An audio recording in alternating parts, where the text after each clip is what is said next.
Hi friends, అయితే పసుపు నార్మల్గా రోస్టెడ్ పసుపు చాలామంది ఫేస్కి పెట్టుకుంటారు కదండి. అలా అని ట్రై చేద్దామని పసుపు అయితే రోస్ట్ చేశానండి. చూడండి ఇది ఎంత కల్తీ పసుపు.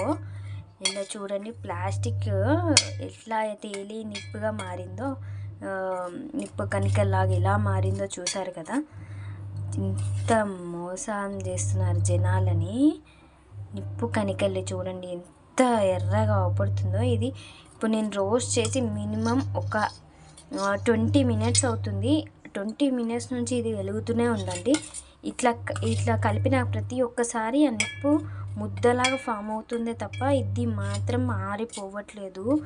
చూడు ఎంత దారుణంగా ప్లాస్టిక్ కలుపుతారు. పసుపులో కూడా ప్లాస్టిక్. ఇంత చెండాలం మనుషులంటే ఏం తినాలో ఏం తిని బతకాలో అర్థం అవ్వట్లేదు.